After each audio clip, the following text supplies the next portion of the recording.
if they don't make it to the finals, then this might be one of the biggest L's in NBA history. Hot topics. Embiid never had the mentality to win a championship. I don't think he ever will win a championship. The best analysis. But Jokic, he might be the best player in the league this season. He really might be the MVP. This is the Full Court Report.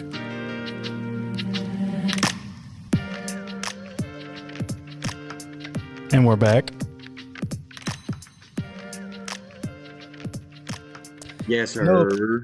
No Toby today. He's celebrating a birthday, so gave him the day off. Personal reasons, DNP. Yeah. But you got your boys Jorie and Justin here to take care of you. So how you doing? I'm doing all right. Nice little day off of work. MLK Day. Just finished up watching the Timberwolves and the Grizzlies game. However, I don't even know who won because I was writing my notes, so I didn't even see. I was also watching. Memphis won. Ant-Man missed a potential game-winning 3 at the buzzer, so there you go. I saw Jaren Jackson. He was putting in that work. Naz Reid, I'm pretty sure, had 20. So, nice little game. Yeah. Nice little game between it's always cool to see Memphis playing on MLK Day. So shout out the Grizzlies getting that dub. But yeah, I mean, I think we got quite a bit of news. We got a lot to talk about, so I guess we can start here with the NBA All-Star game quickly approaching All-Star weekend. We got our first little bit of news as to who's going to be participating in the weekend, that being Spurs rookie Steph Castle, who we talked about a little bit last week on our rookie roundup. So yeah, he's going to be the first player, or he is the first player to commit to the dunk contest in this year's All-Star weekend. I think I saw a stat somewhere that his 25 dunks is the most by any point guard or any player listed as a point guard this season. So shout out Mr. Castle. But yeah, I mean, I guess this is kind of big news. But I'm just curious to get your thoughts on who else you would like to see out there competing against Stephen Castle, and who you think would be a worthy opponent. I kind of split this up into two sections. I have like my dream team dunk contest lineup and then an actual lineup, because 3 of these players in my dream team dunk contest have said that they probably will not ever participate in a dunk contest, that being Ja Morant, Anthony Edwards, and Zion Williamson. I'd like to see those 2. Derrick Jones Jr., I'd like to see him back in there, and I'd like to see Shaedon Sharpe back in there. Ja, Ant, and Zion, they're some of the most well-known, most exciting players in the league, and we know they would put on a great show. Like, I really know they put on a great show, but for, whatever reason, I guess the same reason LeBron never did a dunk contest, they're just not interested in it. So, we can only dream. That's why they call it a dream team. But the actual lineup, including Steph Castle, as I already mentioned, I'd like to see Derrick Jones Jr. and Shaedon Sharpe in there. I'd like to see Jalen Green make a return. And I think a first-time participant, I'm pretty sure, I would like to see Miles Bridges from the Charlotte Hornets. I feel like him especially, he's got a little bit of power behind those dunks. Maybe that can help sway the judges. Just, if it's all cool if you could go between your legs, but if you're barely getting that ball in the rim, like, see, you got to have a little bit of power on there to back it up, show, like, I really do this. Yeah. No, I think those are all good picks. Like you mentioned, Ja. I use this as my background this episode. I'm sure some of them saw Ja the after the whistle dunk on Wemby the other night. So I feel like maybe the reason why he doesn't want to do a dunk contest is because he thinks every game is a dunk contest to him, right? Yeah. Like there's no saying what he could do in a game. So I feel like he kind of provides highlights consistently. We don't even really need him in the dunk contest, to be honest. Yeah. But I also said Jalen Green. I feel like he's a up and coming player, obviously a great athlete. So I think he would be a really good fit for the dunk contest. But I also said the Thompson twins, Amen and Asar Thompson. I feel like those two, I mean, not only just because they're brothers, I feel like that would be cool to see them like in the same dunk contest, but I mean, they're also incredible athletes. I feel like they would provide, some pretty cool dunks. Maybe they could team up on one if, I don't know how that would work, but I'm sure they could figure something out. So I feel like those two would actually make a pretty good contest. And then I also said Jonathan Kuminga.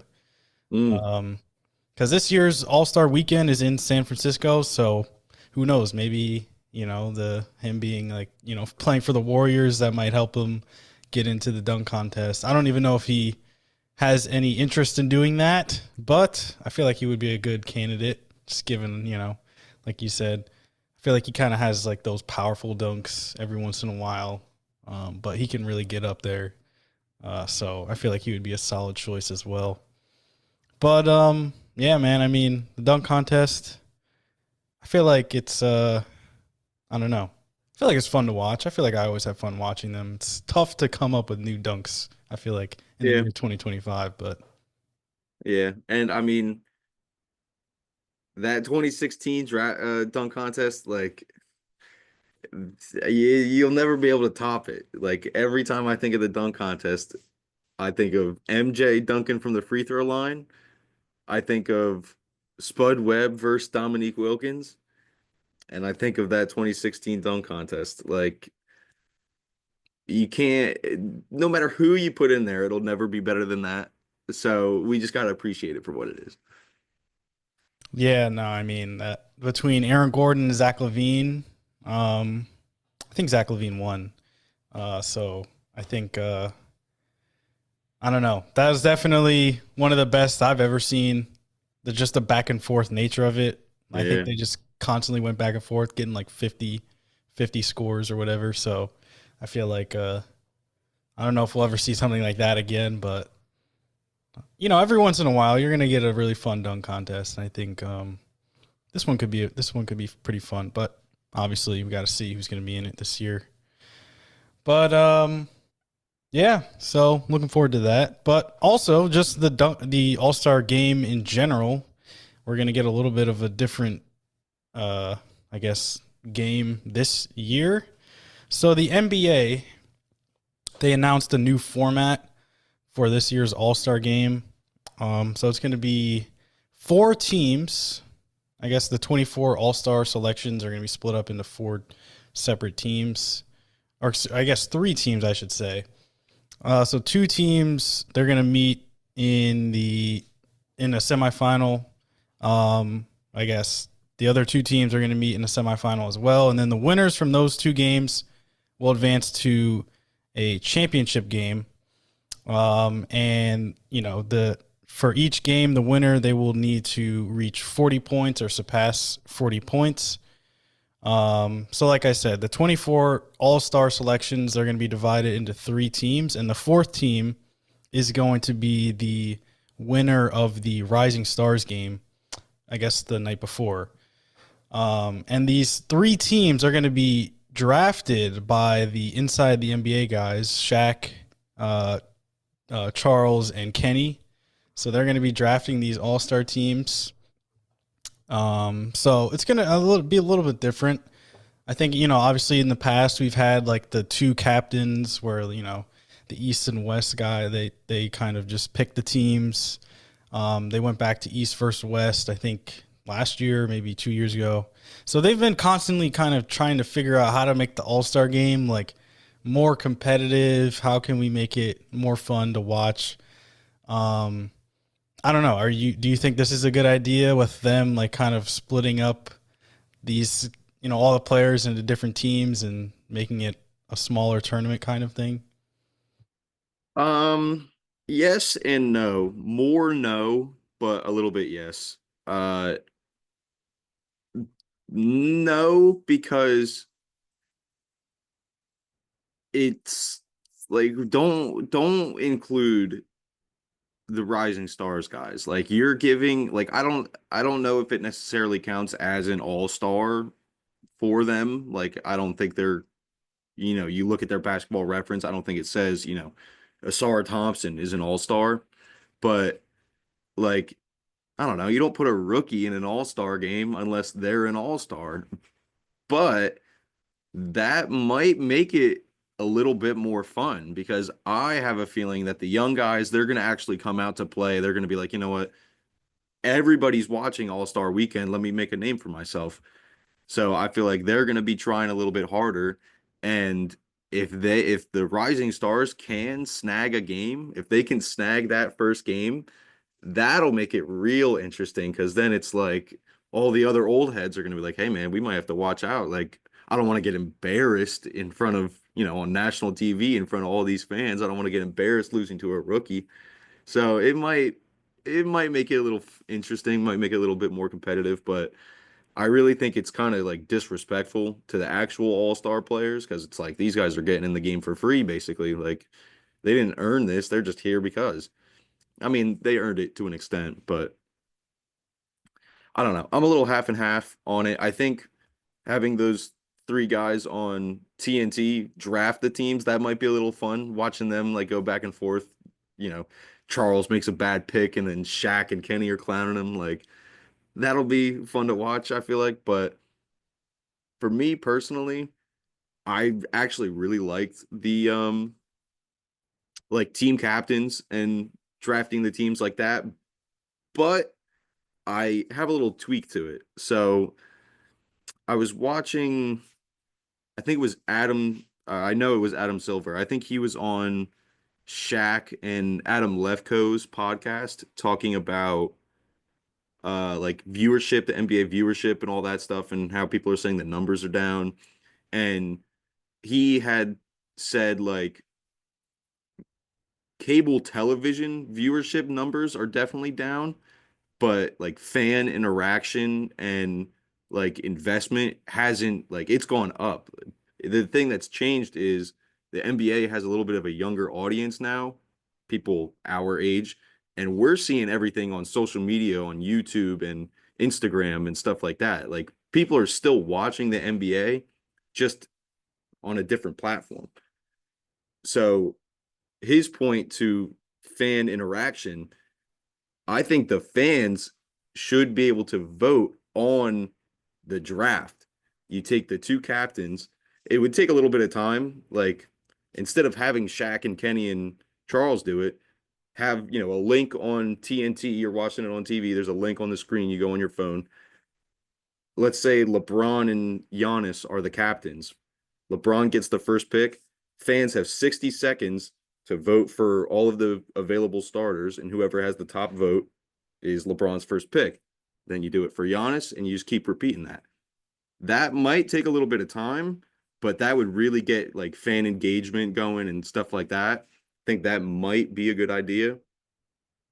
And then, you wouldn't have to make NBA or you wouldn't have to make all-star jerseys. You just do a throwback, have LeBron's team wear their home team jerseys, have Giannis's teams wear their away team jerseys, and you just do it like how they did it in the 90s. Yeah. Now, Cool. I have been going on a little bit of the Yap Fest here, so I'll wrap it up with this. The winning team, each player gets 250K. All-Star MVP gets to bring home their 250K and then gets another 250K to give to a charity. I think that would get players to try harder and it would get the fans more involved. Yeah, no, I like all of those ideas. I definitely like the, interactive part with the fans, trying to vote on teams and stuff. I think that would definitely, right? Because if you're voting on the teams or like picking the teams, you obviously are invested at that point, and you're gonna watch like, oh well, I drafted so and so to this player's team, so I hope he does well. So I think that would encourage fans to sit down and actually watch the game. And then like we saw in the NBA Cup, I think money is obviously always a great motivator for the players. Obviously, they do make quite a bit of money just based on their salaries, but I think at the end of the day, $250,000 would be $250,000. Yeah. So I like all of those ideas, and as ways to kind of improve the All-Star game. To me, I don't really know if like it's necessarily like I don't know, like what you need to do before the game type of thing to fix it. To me, I feel like it's the game itself. And I feel like if you tweaked some rules, like some actual NBA rules or basketball rules, you could make it a little bit more fun. Like I think defense has always been more difficult to play, or maybe they just don't feel, like they need to play defense for the first however much of the game.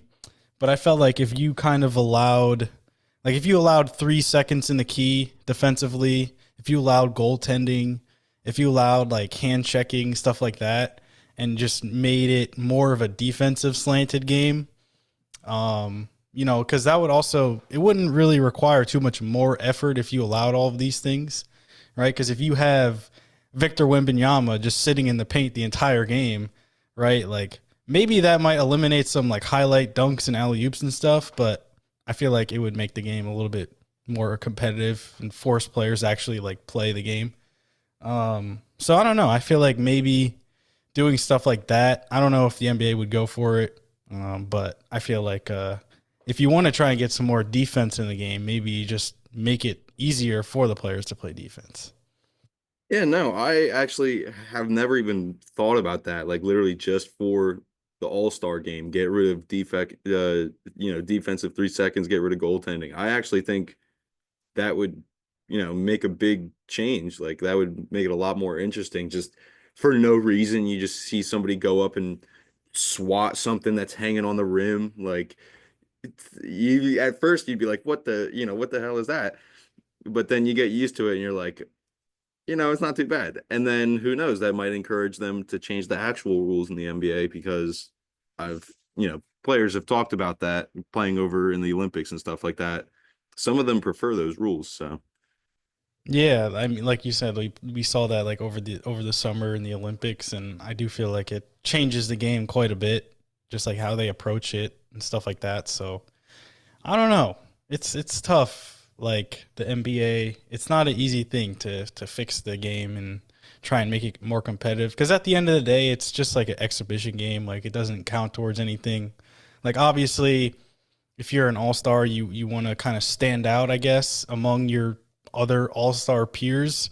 But, I don't think any players going out there like with, I don't know, just seeing red or whatever, like it's like a playoff game and they want to go out and just destroy everyone out on the court. They want to stay healthy for their respective teams and, try and make a playoff push if their team is kind of, in that, standing wise, I guess. But I don't know. Yeah, this All-Star game, yeah, I'll be interested to watch and see how this kind of plays out with the new format, but I don't know, man. It's going to be interesting. yeah, I don't know. Just one last point though, like I don't know. I just think honestly it has to just do with the players. Like the players know, the game doesn't mean anything. They don't want to get hurt.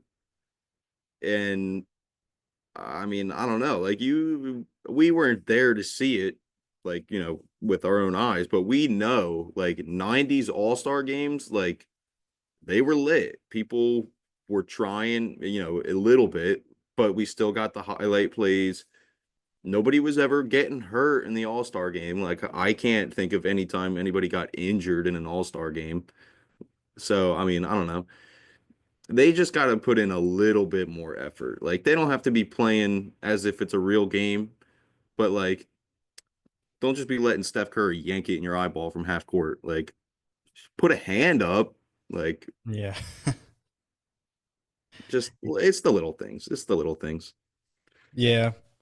I feel like at least I think I've noticed when they try and do like the Elam ending thing where there's like a target score, I think that does kind of help in terms of competition because, if if the target score is 40 like it is in this game, and the other team has 38 points, obviously you're going to sell out and try and stop them on every possession until they score. So I think that does help a little bit instead of having like a running clock. But still, we'll see how this plays out. Yeah, it's going to be interesting for sure. Yeah. Cool. Well, yeah, I think the All-Star starters are going to be announced this coming Thursday, January 23rd, if I'm not mistaken. So, next time we have an episode, we'll be able to discuss those guys who were selected for their, I guess, respective conferences, and yeah, get a feel for the game. Just a couple more weeks. Yes, sir. But that being said, I think we can move on a little bit. So, I don't know. This was kind of just a random segment that I just thought of. Heat check. We're kind of reaching the middle of the season, and I feel like some players are starting to kind of reach that quote unquote mid-season form that so many people talk about. So I just wanted to kind of go around, get your opinion, like if you have noticed any individual players or teams as a whole that you think are really starting to find their groove at this point in the season and, starting to make that push toward the playoffs. Yeah. I just want to give a quick shout out to 3 teams because I have a feeling you're going to talk about one of these teams. So I'm just going to give them a quick shout out. Shout out Cade Cunningham and the Pistons. Cade Cunningham, I've talked about him a couple times, I think, since this season has started. He should be an all-star. He's been a great player the last couple of years. It's just he's been on arguably the worst team in the league, so he hasn't been getting the respect. But they're playing pretty well right now. They're above 500. They got a good young team. I think if they keep, a core, their solid young core of Thompson, Ivy, and Cunningham, Jalen Duren, if they can keep those 4 guys together, they could be a nice little team. Shout out to Sacramento Kings, winning 9 of their last 10 since getting rid of Mike Brown, yeah, who I still don't think was the issue. Sometimes just change of scenery helps out. And shout out to the Pacers winning 9 of their last 11 after Tyrese Halliburton specifically started off pretty poorly. But they're winning. They're doing their thing. I'm pretty sure they're 5th in the East currently, I think. But the team that I wanted to talk about, more in depth was the LA Clippers doing their thing. We've been talking about them. I'm pretty sure we talked about them last week or maybe the week before with Kawhi coming back. But they were winning without Kawhi for, 30, 35-ish games. And on paper, their roster isn't that impressive. Like, they have quality role players. They have old man James Harden, old man Kawhi. But other than that, most of the other players on the team would probably not start or maybe even not even have a roster spot on most other playoff teams. They have Norman Powell, who's leading the team in scoring, by the way, Norman Powell. They have Zubac, who you really like Zubac. I know you like to hype up that guy Zubac. But they got a couple of guys who are kind of like reviving their career over there in LA. Like I said, Norman Powell is leading the team in scoring. Now, he wasn't, ever really like a bum. Like, he's always been a pretty good player, but he's having a career year, however long he's been in the NBA, like 10 years in the NBA. KPJ, who, had some personal things going on, some things that he may or may not have should have been doing. But he's back. He's back in the NBA with the Clippers. He's doing his thing. And Chris Dunn, he was always kind of there in the NBA, just kind of had the same role that he has now, just like a backup point guard. But I feel like he plays a lot more with this team. He has a bigger role on this team, and he's kind of showing, other coaches or GMs that he's a solid defensive guard. He can really lock up on the perimeter and do his thing. So, um, great leadership from James Harden, great coaching from Ty Lue, and I'm still surprised that the Clippers are as good as they are.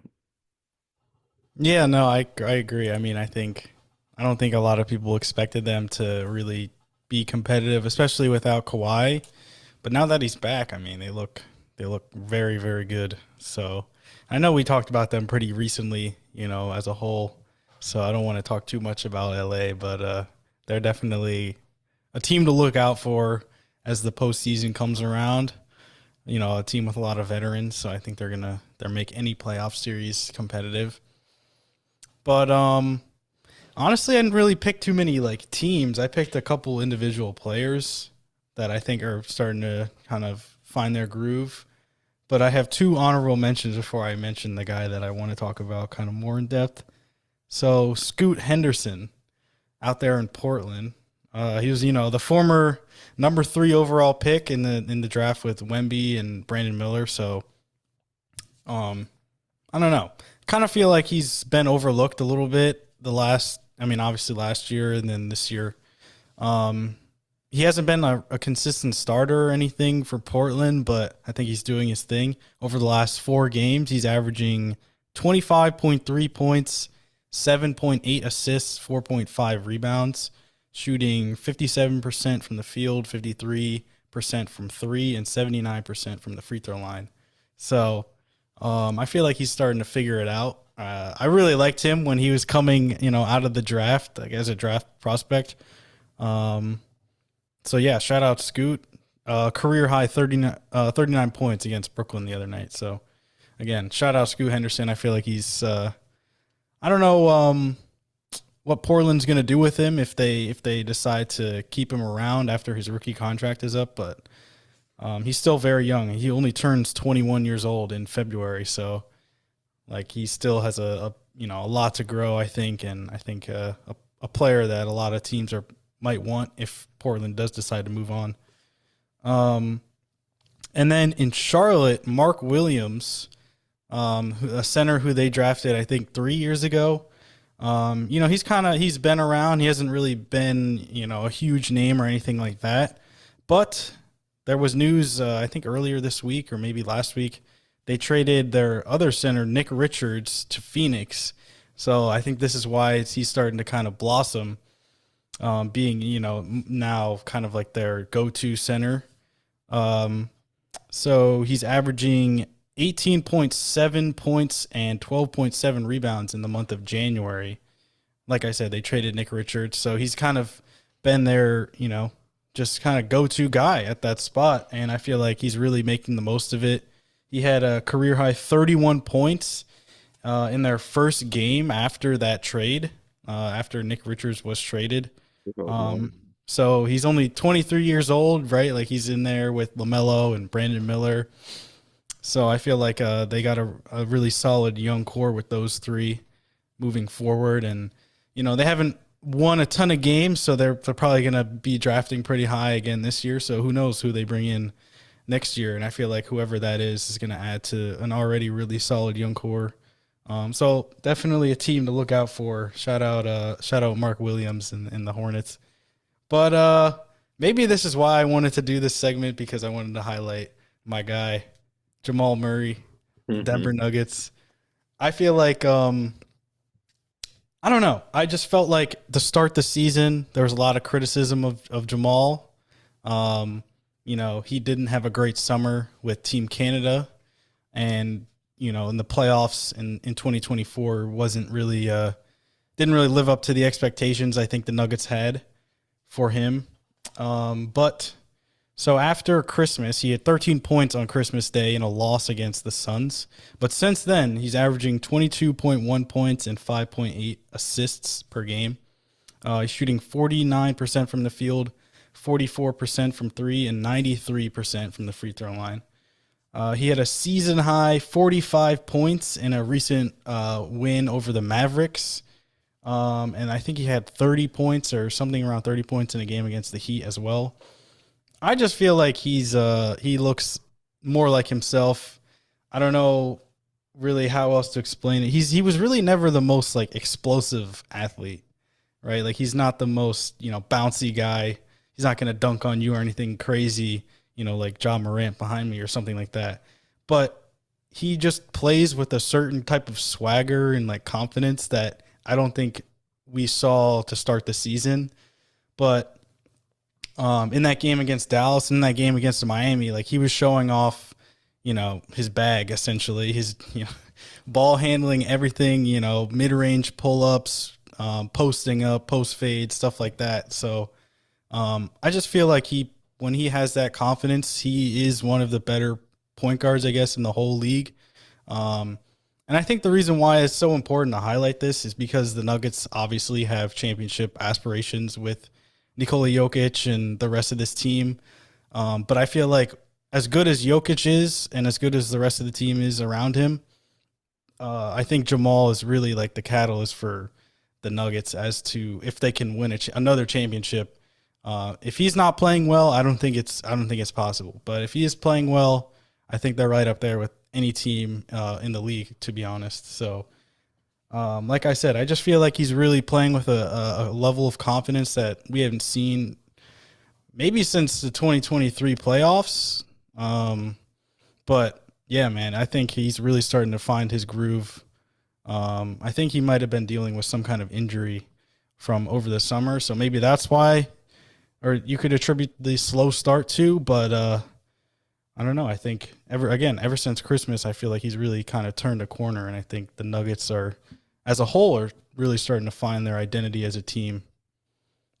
Yeah, Jokic, you can never count out the Nuggets because of Jokic, but I agree that when Jamal Murray is playing well, especially in the playoffs, it just kind of elevates the whole team because, Jokic is capable of going out there and putting up 40, but I feel like most times when Jokic has those high scoring games, it takes away from his playmaking ability and having the other players on the team, play well. So, Jamal Murray putting up, 20, 25 points definitely, takes the load off Jokic and kind of keeps what makes the Nuggets so good available because, Jokic, what makes you guys so good is him being able to get everybody on the team going and, getting them in rhythm, getting them shots and, all that stuff. So, Jamal Murray, he really is like, in my opinion, he's one of the best Robins in the NBA because he really is just the perfect guy to help Jokic when he needs the help. So, I'm still scared of the Nuggets. Jamal Murray, Jokic, Russ has been playing awesome. You love to see Russ come back and play well. I haven't really heard anything about your boy MPJ. I don't really know how he's doing, but you guys have won a championship very recently, so the West and everybody else in the league should definitely be scared. Yeah, no, I think what you said about Jamal being like a perfect Robin, I do feel like I think he definitely benefits from playing with Jokic as would any player, honestly. But I feel like they have a really solid chemistry, like their pick and roll. After so many years of playing together, they just like almost instinctively know like where they're going to be, when they're going to roll, etc. Yeah, I mean, and like you said, Michael Porter Jr., I feel like he's having another solid season. I don't know if he's really taken any kind of leap this year, but he's been very consistent, and he's out there. He's healthy, which was always kind of like a big thing with him. So he's just being out on the floor and, making an impact. He's probably their best three-point shooter right now. Maybe, I mean, aside from Jokic, ironically. But, yeah. And, like, Westbrook as well. I know he's gotten a lot of criticism, I think, the last couple of years with, the types of roles he's played. But I think he's really found a home in Denver. I think they're really allowing him to just be Russell Westbrook, which, sometimes I don't know if every team needs that, but I think this team definitely needed a guy to come in. I mean, he has started quite a bit of games for them, but, if he does come off the bench, come in, just provide a lot of energy, rebound the ball, play some defense, play make, whatever they need. I feel like he can do. And he's gotten a handful of triple doubles this year already. So he's obviously making a huge impact. But, yeah, I mean, I feel like the Nuggets as a whole, they're really starting to figure it out. And the Western Conference is going to be quite a battle come, April, May, and June. I really could not tell you who's going to come out of the West right now and, represent that conference. It's going to be interesting. Yeah, a little off topic, and I feel like I say this every year, but the playoffs this year are going to be real exciting.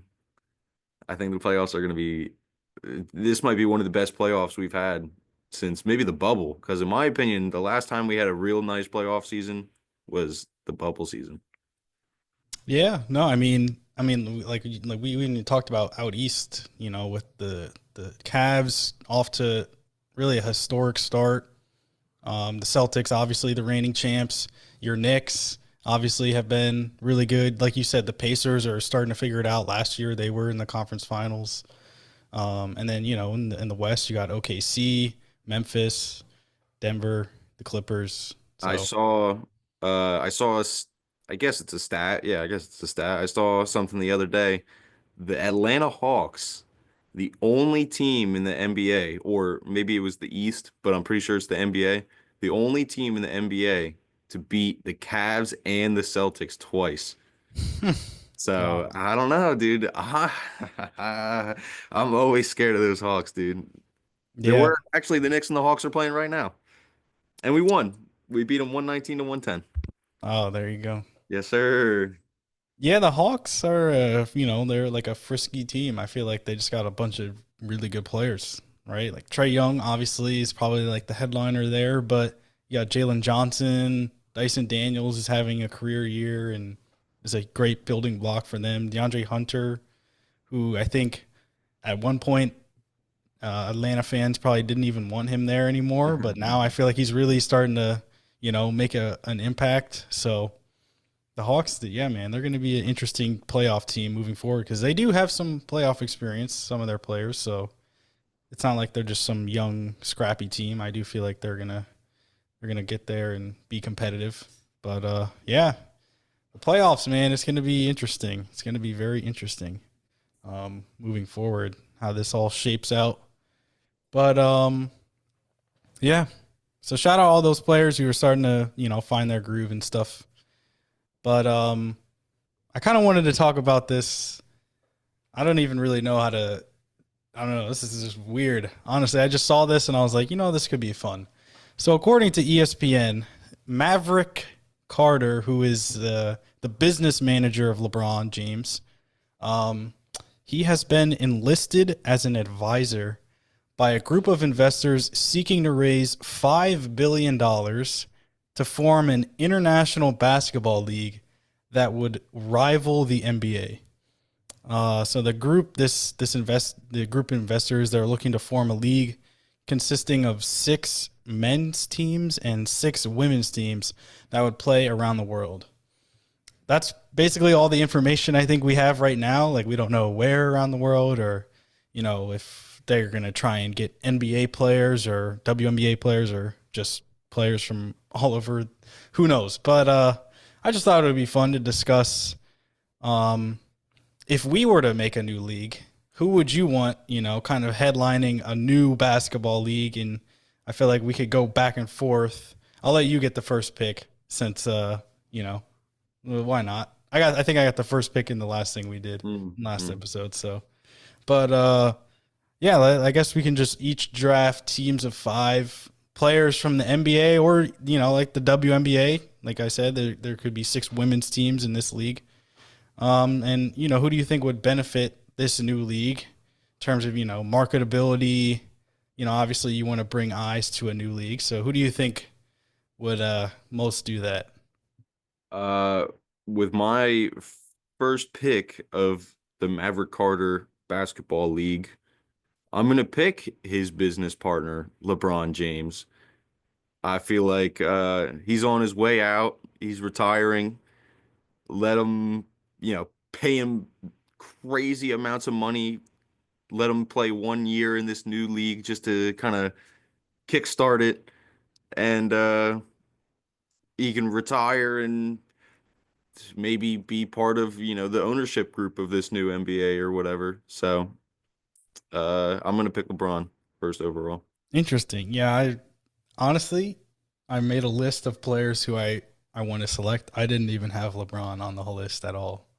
I felt like I don't know, like just considering the fact that he is 40 years old. I'm not saying he's not the most popular player right now or maybe even the most popular athlete in the world. I don't know, but I just felt like if we were to start a new league, I would maybe pick someone a little bit younger, and that is why I'm going to take this guy right here, Victor Wembanyama. Getting bodied. Yes, I know. Not the best picture to select, but I don't know. I mean, they said it's an international basketball league, so I figured why not take the Frenchman? You know, he might be able to relate to a bigger group of fans, being out there, in Europe and stuff. But obviously a great talent, still very young, only in his second league in the NBA, and can provide any kind of highlight you can think of, right? Like a crazy block, pull up three, whatever you need, he can provide it. So I'm gonna pick Wemby. Um, I don't know. I just have a list of a bunch of players here written down. And since I did pick an old head in LeBron, I'm going to skip over Steph and KD just because if I'm bringing in LeBron to kind of kickstart it, he's the face of the NBA, one of the, probably the biggest athlete in the world right now. If he's going to be in the league, I feel like we don't need other stars. We can just get the young guys to, keep it going. Um, I would pick Luca, but I feel like his game is too basic. Like, yeah, he's got a couple fancy plays, but he doesn't have any crazy highlights. So I think for that reason, and the same reason you picked Wembanyama, I'm gonna pick Giannis Antetokounmpo. Mm. He's internationally born player. He'll give you crazy highlights. He'll give you 30 points a game. He's already won a championship in the NBA. Why not win a championship in a new league? Yeah, no, that's a good point. I mean, yeah, Giannis, I feel like, and not only that, I feel like he's just a fun player, right? Like I feel like he has fun with the game. He has fun with media. Like he's a very lighthearted guy, it seems. Obviously a very competitive person, but he'll joke around, and I think he would bring kind of a lightheartedness to a new league that would a lot of people would like. So that's a good pick. But I think I'm gonna stick on I don't know, the youth movement. And I'm gonna pick a guy who a lot of people want to see in this year's All-Star game, LaMelo Ball. Okay. I think I mean you talked about the NBA, they have like a lot of younger fans now, it seems. I feel like LaMelo is kind of like a social media highlight king. I don't know.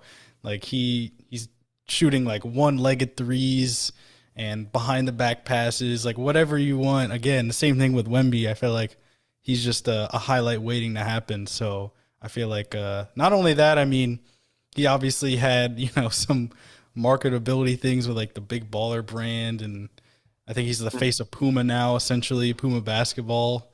So, I think he would be a good fit for a new league. Yeah, that's a good pick. That's a good pick there, Jory. I'm gonna hope you don't steal him. So I'm gonna leave this player behind. But for our first pick of one of the women's teams, obviously we got to go Caitlin Clark. Um, Mm-hmm. rookie in the WNBA is already probably the face of that league. So, you know, there's all this nonsense going around with the WNBA, players aren't getting paid as much as they think they should be, which I agree. There's a lot of drama that it seems with the WNBA and, the owner or not the ownership. Well, yeah, I guess ownership of the teams, but ownership of the teams, commissioner, players, there seems to be a big, you know, disconnect there. So, if this, I don't know what's going to be going on with players getting paid in this league, how much players are going to be making, but if you can give these ladies a bag, I feel like a lot of them would seriously consider playing in a new league. Oh, 100%. And I think this is interesting because right now there's like this new unrivaled league, a 3-on-3 league with a lot of the WNBA stars, and I think they're getting paid. I'm not really sure how much, but I think it's a pretty good amount, and I think that's why a lot of them chose to do it. Right, like you see Brianna Stewart, Nafisa Collier. I think Angel Reese is playing. I don't think Caitlin Clark is playing in this league, but I'm sure she will down the line if this keeps going. So like you said, I think if the money is there, a lot of the women's players would absolutely welcome a new league. So Caitlin Clark, definitely a good pick. And since you pick Caitlin Clark, I'm gonna pick Angel Reese. A lot of people view her as kind of like her, I don't know, counterpart, uh, just because of their college days, meeting at LSU and Iowa in the championship, but I feel like Angel Reese in her own right is a huge star. She has her own podcast. A lot of deals with a bunch of different brands. So I feel like she would have a big reach when it comes to just being able to I guess market a brand new league. So I'm picking Angel Reese. Yeah. Also another young person, another young player. Yep. And oh man, I only have two picks left, but I'm stuck between three players. You know what? Here, I'll give an honorable mention right now because I'm not gonna pick him. But the honorable mention, my thinking was the first, the very first draft pick of this new Maverick Carter basketball league should be Cooper Flagg. He should be the very first draft pick in this league, but I'm gonna leave him out. My next pick, partially for the same reason that you picked LaMelo Ball. He's got a big social media influence, especially with his fire captions. Shea Gilgeous-Alexander, SGA. I'm gonna pick him. Oh, jeez.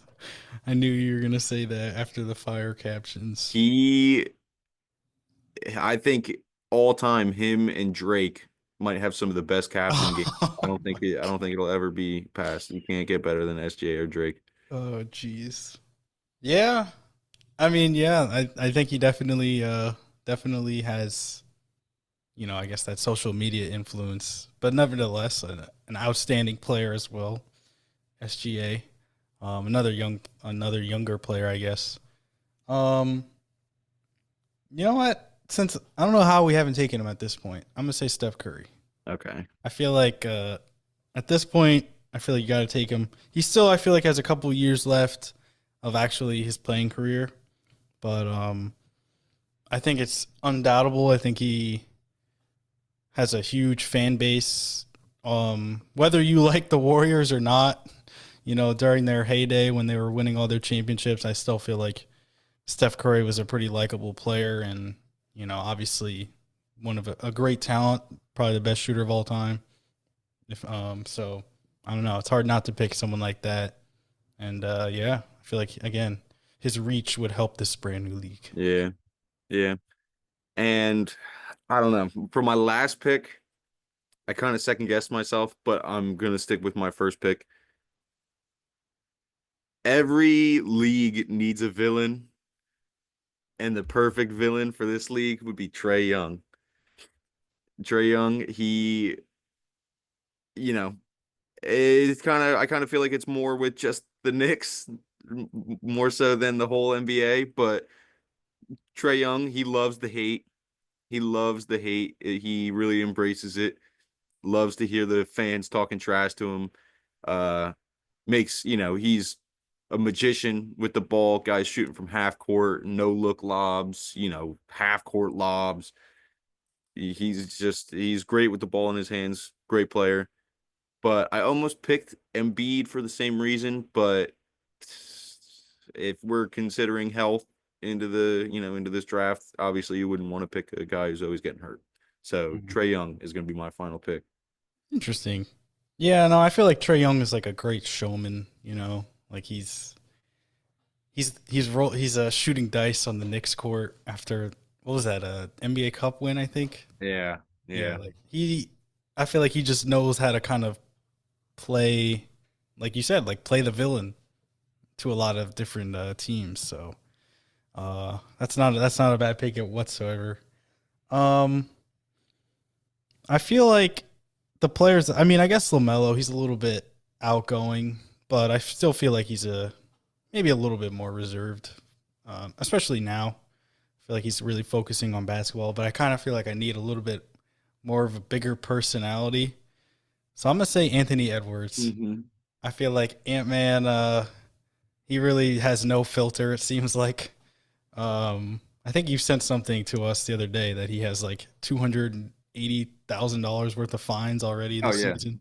Oh yeah. So, not to say that I want a guy that's always cursing all the time in his post game interviews or something, but I feel like I don't know. I just feel like the same way like Trae Young kind of plays a villain. I don't think Ant Man really plays a villain, but I feel like he does a really good job just being a great showman, a great competitor.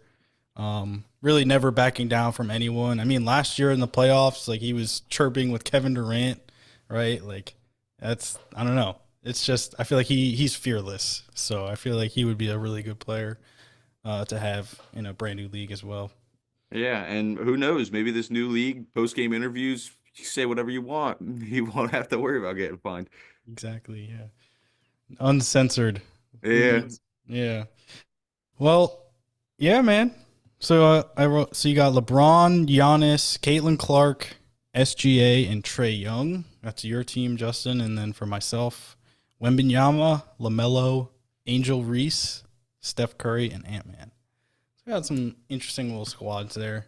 I mean, hey, if that was the first matchup of a new basketball league, I'd watch it. Absolutely. Yeah. Definitely. I'm curious to know who Toby would have picked. Yeah. But just so I can clear this up because it wasn't made clear to me.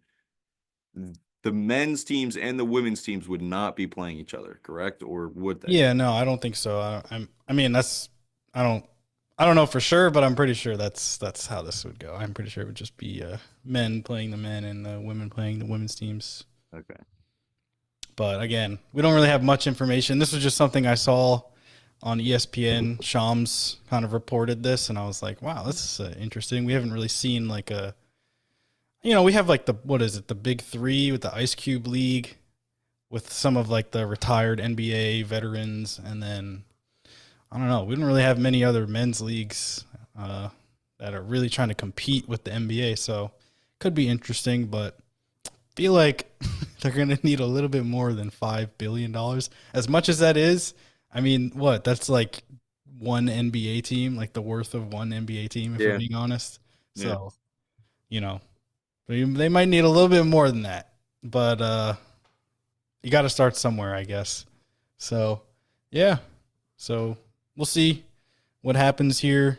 Who knows? Maybe LeBron, kind of takes control of this and really is like, I'm going to retire and just build a whole new league.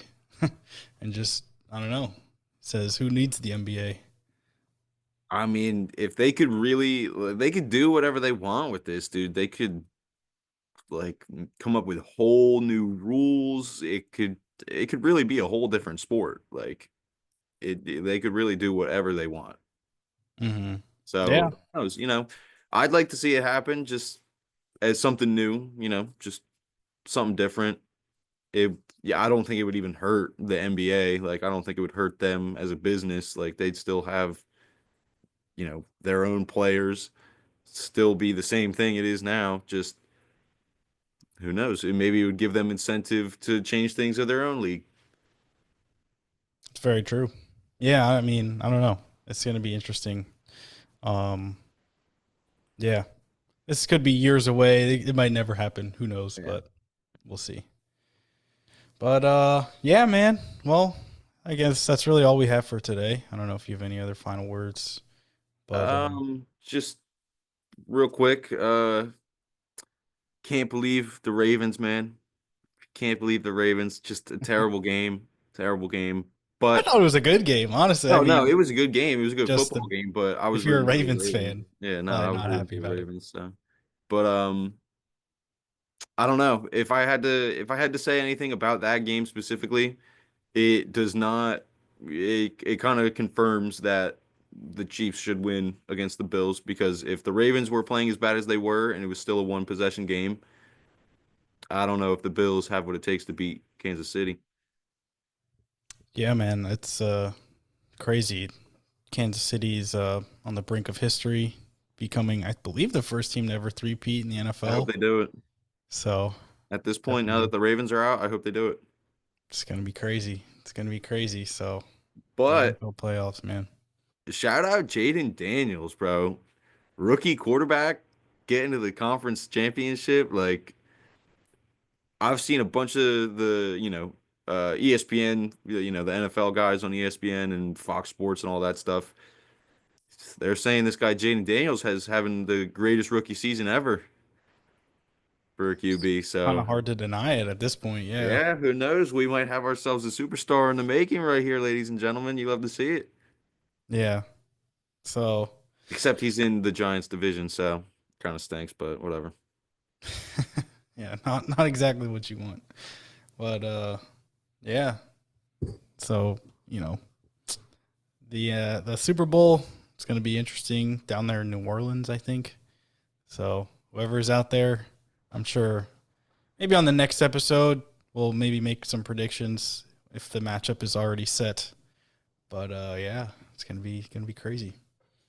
But like I said, I think the NBA All-Star starters will be announced soon, so look forward to talking and discussing that on the next episode. But until then, Hold on. I have a couple last parting words. okay. Ladies and gentlemen, stay tuned these next couple weeks. We got All-Star break, we got trade deadline coming up. We got a lot of big things going on in the next couple weeks, months. So stay tuned, because these next couple episodes are going to be fire. Promise you. Oh yeah. Yeah, the trade deadline I'm definitely excited for. That's, right around the corner. So I'm sure we'll probably do like maybe a prediction episode or something like that, who we think is going to get traded and where. So definitely be on the lookout, because we got a lot of content coming your way. I'm getting excited, bro. I'm getting excited just thinking about it. There you go. Well, like I said, until then, we will be seeing you.